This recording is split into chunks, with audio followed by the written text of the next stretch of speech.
I smell like grapefruit. Others, I smell like daisies. When the time is right, I smell like summer days, because the monsoon season seems to drench every cell of my body with droplets of rain. When fall arrives, the damp feels dry, and my house smells like cinnamon and apple pie. During winter, hot chocolate and fresh pine. Hello, everyone, and welcome to another episode of AM Sisters podcast. You're here today with your host, and I am Maria Setting, bringing your favorite twin talk of the week. Thank you so much, sister, for reading us this poem called Scent. And as you can tell, in this episode, we're going to talk about senses and also food and all those beautiful things that can bring us back memories of places, people, experiences. Yes. That's right. I think we all connect our memories with scents and, food. We think of comfort food and we remember of our childhood and our home just by tasting something or by smelling something, which is a beautiful thing. So first of all, I'd like to talk a little bit about smell or scent. I think most people don't give enough value to this sense that we have, the smell, because it's such a raw kind of sense that we have, and it's also very connected to our animal side, so to say. It's not so intellectualized. It's something that we feel in our bodies, and we don't have to really think about it. It just comes up.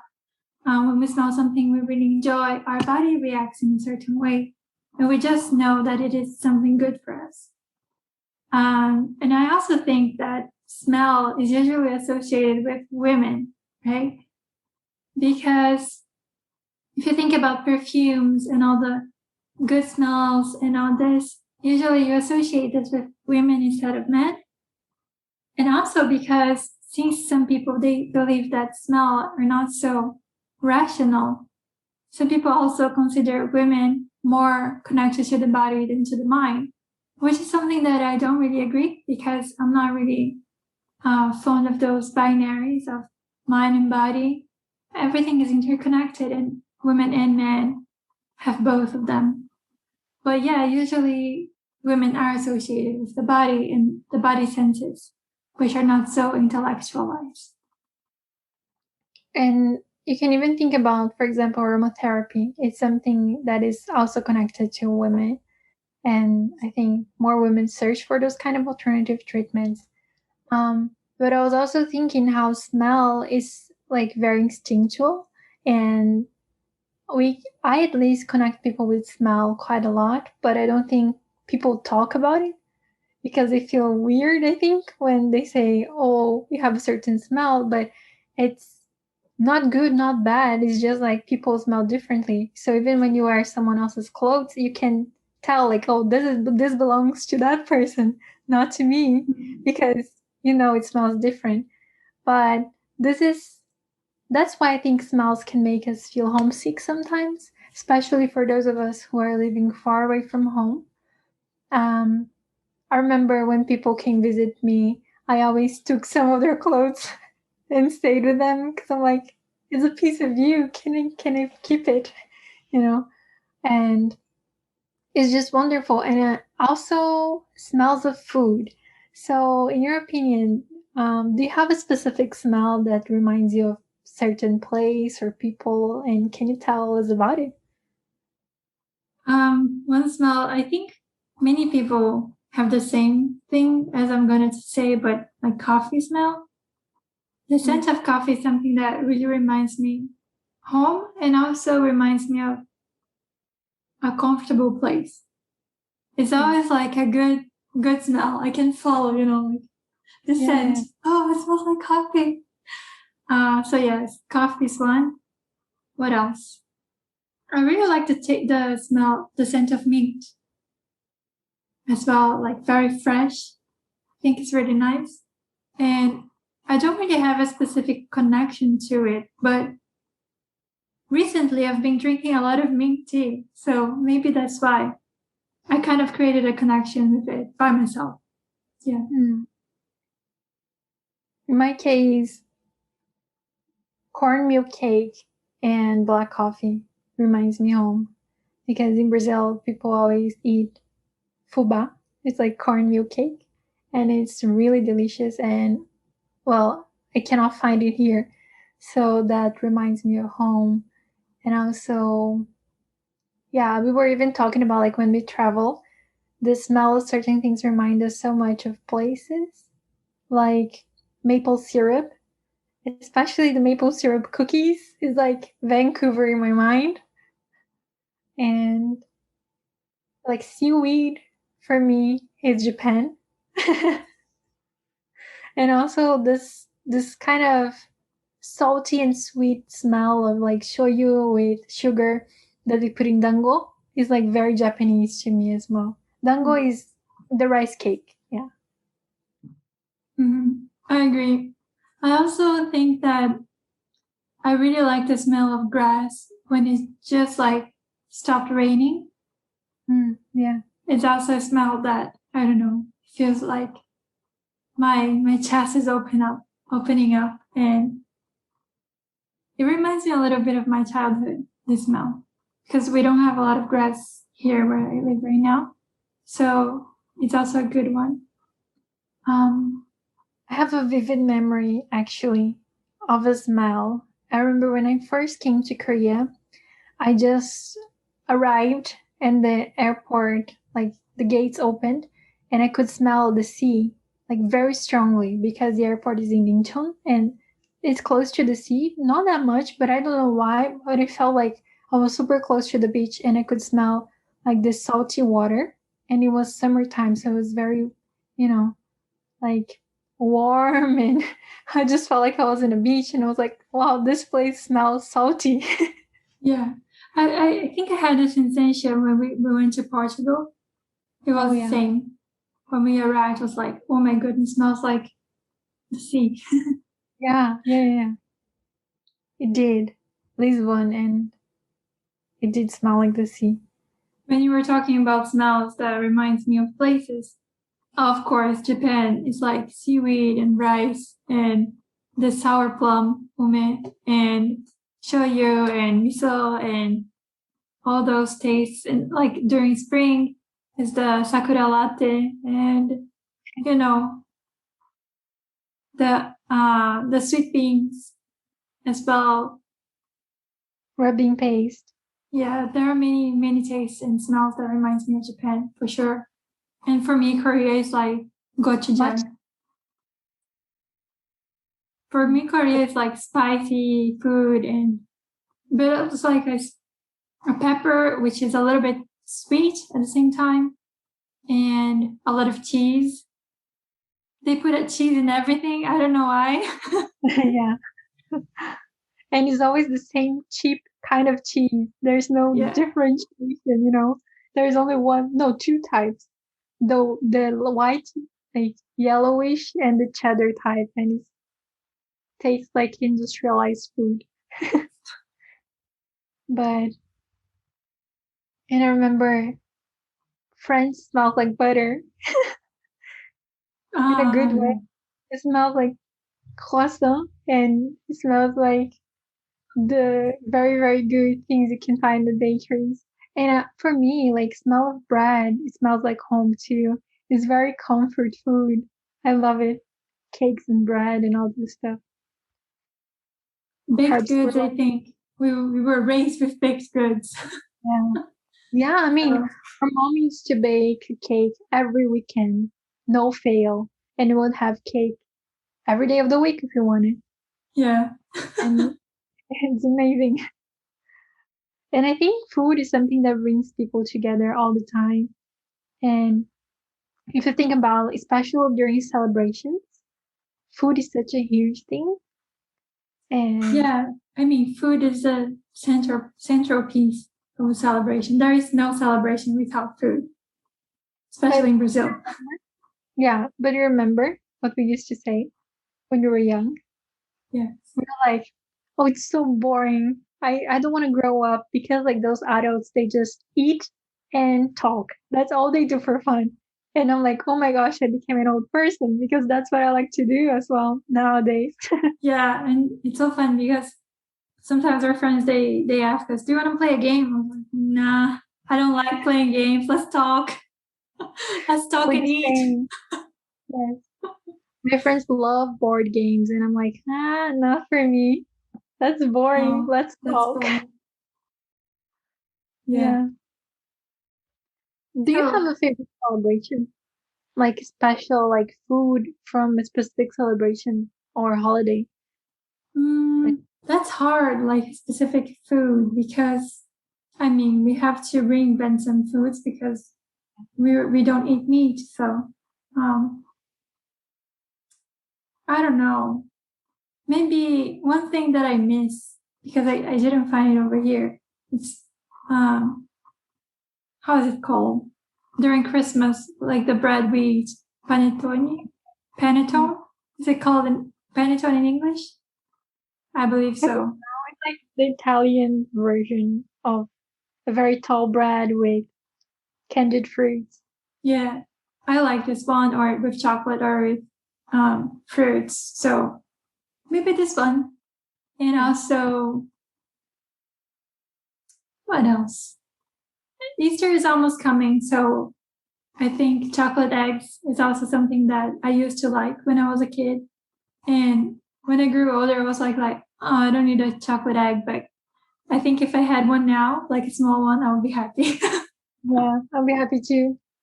And we talked a lot about the eggs, so like growing up it makes more sense because when I was a child, I was like, but like rabbits don't actually have eggs. So But actually, when I was really small, I thought the rabbits they had eggs because of Easter, but it was a lie. And I didn't know much about biology at that time, so misinformation. yeah, misinformation. We're spreading misinformation. Yeah, but Easter egg hunt, it was pretty fun. Yeah. Our parents, they used to gather like the kids of the family and they would hide the chocolate Easter eggs and we would have to go on a hunt to find those eggs. But me and my sister, we were the youngest ones, so we were the slowest ones to find. So they always had to find a place and kind of guide us to the secret place. Otherwise, we'd be without chocolate at all. Pointing. Yeah, pointing. Yeah. No, but I don't think it was that we were slow, actually. I think it's just because our cousins, they were more aggressive than us in terms of finding the chocolate, So, yeah, we wouldn't fight for chocolate. Maybe they would. I don't know. I don't know how far they went, but they would get angry at each other because some of them got more chocolate than the other. I remember. Yeah. We never liked fights. Never. No. Not worth it. I can ask my mom and dad to buy me another one. Keep your chocolate child. And they were this tiny. Huh? Keep your chocolate child. I don't need it. Yeah. The smallest one saying that. Keep your chocolate child. Yeah. What about you? Do you have any special food you like from celebrations? I think I enjoy just creating the recipes myself because I always found a lot of joy in cooking and baking and, especially making traditional foods vegan and desserts, turning them vegan. It was also like my passion. And I think food is so beautiful because it's like this alchemical process. And I always felt during the period of my life that I was very lost. I would say, like trying to figure out where I was going in my life. Because I couldn't finish anything, I took cooking as one of the things I could control. So I had to cook or bake or do whatever every single day because it's like I can start from all those ingredients that look like not that appetizing, and transform them into something really delicious and seeing the process, the transformation and the completion of something always brought me a lot of security and joy and, seeing the final result. I think that was the time probably when I was 19, between 18 and 20. That's when that happened. And that's when I really picked up I started to enjoy cooking. I think I also like to cook. at that time. But it was not because I wanted to complete something, but it was just because everything I did was with my mind and with my brain, and then doing something more manual and, putting my hands into something literally. It made me feel good somehow, like focus on this craft and not with the mind. So my mind would quiet a bit. So it was kind of a therapy. Yeah, it is. Especially back home that we had a big kitchen and all the equipments we needed in a proper oven. Yeah. But And for me, cooking's not like just like alchemy, like you said. For me, it's almost like magic. yeah, You put this and that, and suddenly, boom, you have another thing. Amazing. no. Beautiful. I think it was really fun. I mean, we cooked together quite a lot, I think, sometimes, Yeah. especially making our muffins and cupcakes. But I remember every single holiday, we kind of had to bring our own like main dish because our family is not vegetarian, vegan, nothing like that. So we always had to think and prepare something that people could enjoy and we could enjoy as our main dish. And it was fun actually to introduce people to new recipes and show them how delicious they could be. And I remember making things from scratch. That was what I really liked. So like making my own vanilla extract, like soaking the vanilla beans in whiskey for 6 months in the dark. No, but that was like your precious extract. No one could touch it. You had the whole pot and then you said, you can use it. But then if we used and didn't tell her, she would be like, who touched my vanilla extract? She'll be so angry at us. I'm like, I just used a little drop, don't worry. But when I left home, you can become a little bit possessive over your things, I proved that. I used to be like that. But now I like to share. Now that there's no one you like to share. Yeah, I feel the same. I remember also making like, like bread starter using raisins. And me and my dad, we tried to make the best bread starter we could. And his bread starter would die every time. So it was kind of a competition and I won. I just remember the floating raisins. That's all. I don't know what you guys were doing. You're just like, oh, you're making raisins float. Amazing. No, that's like, it's very necessary to put the raisins in the water so it starts to ferment, and then you put the flour and it starts to develop and becomes a starter for a sourdough. I mean, during quarantine, a lot of people are baking and got into sourdough breads and all those stuff, but we were doing this before it was trendy. Love it. Also, I remember when you tried to do the one that I talked before, panettone. Oh yeah, it was pretty fun. It's pretty fun. I mean, you had to bargain with the owner of the bakery to get some flour for your bread. Do you want to share this? Because like the flour you buy it at the supermarket is not good for baking breads. It's just like you can bake cakes and stuff, but it doesn't have enough gluten. It doesn't have enough protein to develop the good quality bread. So I was planning to make this special bread for Christmas. But then I couldn't go like, I don't know, to one of those big supermarkets and buy the specific bread flour because it's so huge. It's huge. I wouldn't bake all of that. So I went to the bakery store, like to the bakery, and I just talked to the guy who worked there, like, please, can you sell me your flour? Just a little bit. And then he's like, why do you want the flour? Why don't you just buy the damn bread that I baked? So I was like, but I want to bake my own. So in the end, very controversial, but he sold us the flour. And he didn't even know how much to charge for that because no one has asked him that before.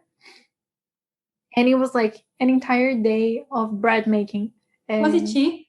I don't remember. Yeah, it was cheap. Yeah, it was fine. but the entire process took a long time. And like to properly cool the bread, you need to put a stick crossing over the thing and put inside a pan or a pot or whatever upside down so that it cools slowly and not have this like shock of temperature. And then I used every single pan in the house. And my mom, she couldn't even make, I don't know, lunch or dinner or whatever it was because I was using every single one we had at home. It looked like a lot of beds hanging in the kitchen. But it was delicious. Yeah, it was. And then you gave as a gift, like a Christmas gift. The best gift ever, I think, are the ones that we make by ourselves. Chocolate Easter egg was also good. Yeah. The drunken Easter eggs. Yes. I kind of tried to make Easter eggs with like a filling inside, like truffle, but the recipe called for some kind of alcoholic beverage or liquor or whatever you had. But I saw the measure wrong and I put a lot. Yeah. Like a lot. So when you ate the chocolate, you could really taste the alcohol. But it was delicious. Everyone loved it. Yeah. It was a success. It was a success. It wasn't for a child. Yeah. Children stay away from chocolate. I don't remember doing anything crazy in the kitchen though. I think you were the one who really enjoyed it. But I was always there helping you. Yeah. I was the assistant number one. Because I remember when we lived together, you used to burn a lot of stuff. But I blame it on the stove. Yes, on the stove. But you're a pretty good cook as well. I learned. It took a while, but I learned. I mean, I can survive now. And during last Christmas, I could cook some stuff for my friends, so it was good. But I also enjoy making a lot of sweets. I like to cook day-to-day food, but it's not like super special. I really like to bake Yeah. things like I said, it's good when it's shared. So sometimes you don't want to take that long to just prepare something for yourself and, But I think we learned a lot throughout this process, especially like we said, we don't eat meat. So we had to learn a lot about nutrition, about how food impacts the body and how we can transform recipes and adapt to when we lived with our parents as well. So everyone could eat the same food and don't feel like they're missing out on something. And I'm thinking now, in Japan it's quite hard to be vegetarian or vegan. So I had to cook a lot by myself. In a way it's good because, it's healthier. You use your own seasonings, you use your veggies, and you save money. But I'm only thinking like if I move from Japan to a place where it's like vegan friendly, oh my goodness, I like to eat everything. Me too. Because I'll be like, oh, it's vegan, I gotta try. So yeah. Oh my goodness. I cannot wait. Yeah, I can't wait. I really want to live in a place that kind of helps me with my life choices because like I had to give up on certain things moving to Korea because I literally couldn't find things to eat, especially when I had to eat in the, cafeteria of the dormitory and all those things. So I just think like when I have my own home, living in a place that supports my lifestyle will be so good, so incredibly amazing. Yes. So, do you want to share with us a poem that you wrote? That it's also about food and memories and scents and all this good stuff. Do you want to share with us? Yeah. So I know we're sharing poetry already in our Monday episodes. We share on Monday every single, we record a poem and we explain a little bit about it. And you can also find everything we're talking about in our website, amsisters.com. And if you haven't checked our Monday poetry sessions, please check it out. I hope you enjoy it, if you like poems. But I think this one would be nice to share in this podcast because it connects to the topic we're talking about, food and memories and all those things. Mm-hmm. So this one is for all of you who felt displaced at some point and craved for that, comfort food because it just reminds you home. So this one is called The Cereal Tastes Different. The cereal tastes different in different countries, and that's a fact. The sugary breakfast, a childhood favorite that can barely be considered a meal, brings a sense of comfort and security. When you're dislocated, that's all you crave. No wonder there are so many Starbucks replicas all over the globe. It doesn't matter how much you crave for the taste of familiarity. Even the dessert for breakfast kind of meal had its sugar cane replaced by thick molasses. Each bite, in each geographical location, will carry the spice, the taste of something you never heard of. Is the ne sais quoi of displacement. Is the holding on to any sense of connection between different worlds. That's why, when my mother cooked her Japanese stews, or my dad wanted to present us a different recipe of pasta every weekend, I knew it was more than food. In a household that collapsed both sides of the world, eating rice with pizza was like eating cereal, and that's how food held the center of gravity, a microcosmos where opposites could coexist, bringing the familiarity to even the most remote places. So when you were half the world away and feels like floating out of context, reach out at the top of the cupboard for the bowl and the spoon, and willingly pour a generous amount of milk and cereal. Enjoy the taste. It might resemble home. Hooray! I really like this one. I really resonate. I resonate with almost everything you write, so. Thank you, sis. Yeah. So guys, I really hope you enjoyed this episode because I think food speaks to everyone. It doesn't matter if you're vegan or not, if you're vegetarian or not, but I hope this has brought you some joy to your week, to your day. And thank you for listening. I hope you guys enjoyed it, and remember to have a really good meal after this because probably you'll get hungry listening to all the food we talked about. And let us know, what's your favorite recipe? Do you have a family recipe that is like the secret and very, very precious to you? If you like to share, feel free to leave it in the comment below.